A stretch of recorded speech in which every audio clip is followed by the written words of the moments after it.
आप सबके पास परिवार है, हमारे पास परिवार है, दुनिया में सारे व्यक्ति हैं उनके पास परिवार है और परिवार में बंटवारा होता है दोस्तों।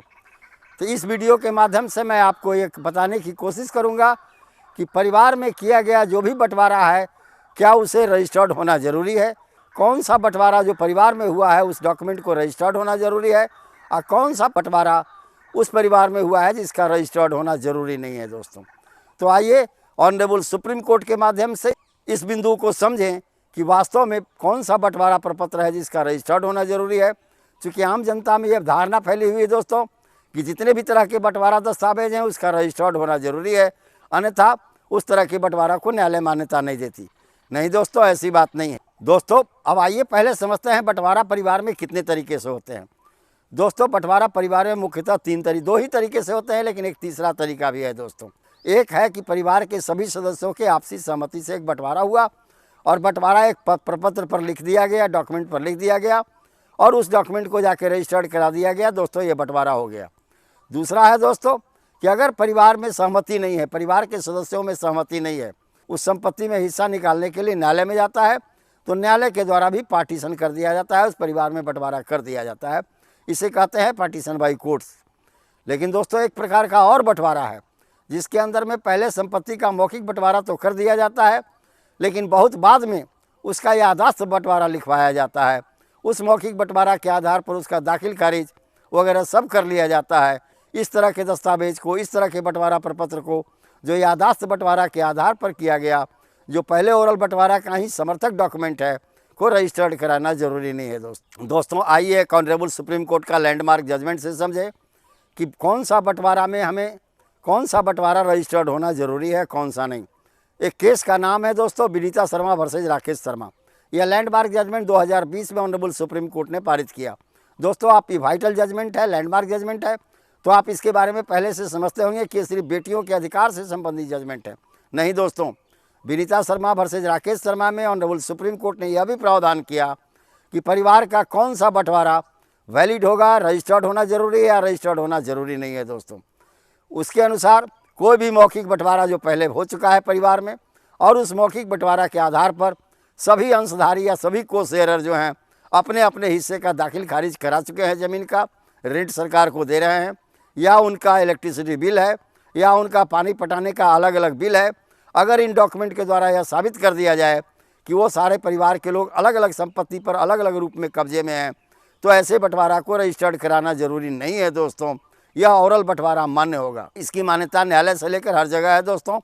इस ओरल बंटवारा को जिसके पीछे में डॉक्यूमेंट्री सपोर्ट है, चाहे म्यूटेशन का हो या किसी चीज़ का, ऐसे बंटवारा को रजिस्टर्ड कराना जरूरी नहीं है दोस्तों। एक अगला जजमेंट के माध्यम से समझते हैं दोस्तों। ऑनरेबल सुप्रीम कोर्ट का ये भी जजमेंट है।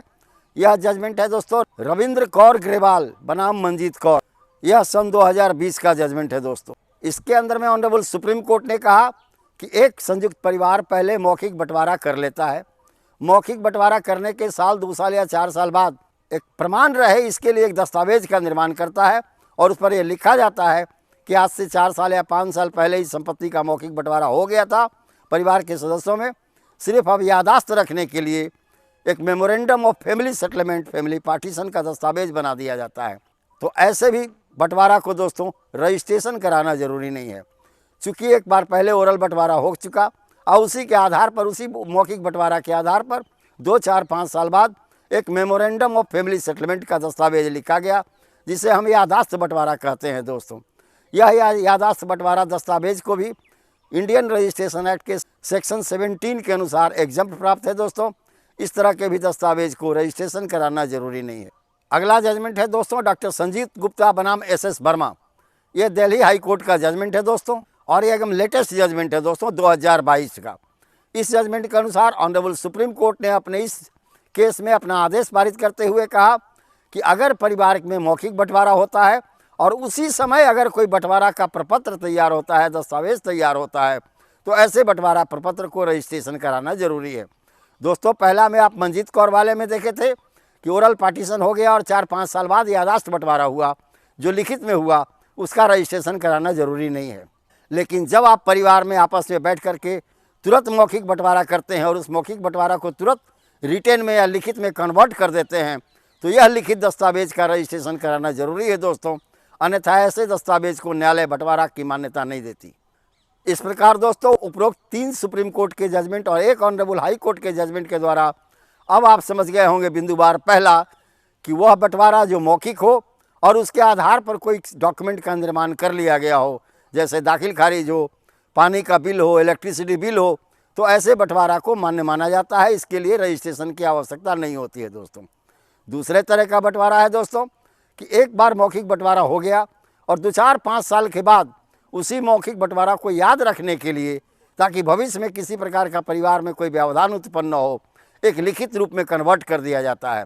तो ऐसे याददाश्त बंटवारा को भी रजिस्ट्रेशन कराना जरूरी नहीं है दोस्तों। और तीसरा है दोस्तों वह बंटवारा मौखिक जो अभी तत्काल मौखिक बंटवारा किए और तुरंत आपने उसको लिख दिया एक दस्तावेज पर कि किसका कहाँ हिस्सा है, कितना हिस्सा है, कैसे हिस्सा है। तो अब तत्काल जो आप पार्टीशन किए हैं दोस्तों और दस्तावेज पर, उसका रजिस्ट्रेशन कराना जरूरी है दोस्तों। तो इस प्रकार आप समझ गए होंगे कि परिवार में जब आप संपत्ति का बंटवारा कर रहे हैं तो किस बंटवारा प्रपत्र को रजिस्टर्ड कराना जरूरी है, किस बंटवारा प्रपत्र को रजिस्ट्रेशन कराना जरूरी नहीं है।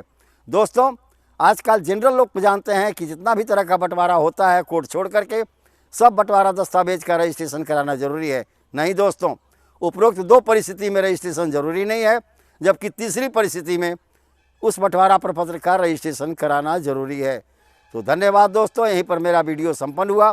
अगर आपको मेरा यह वीडियो पसंद आया तो आप इसे लाइक करें, सब्सक्राइब करें, अपने साथियों को शेयर करें। धन्यवाद।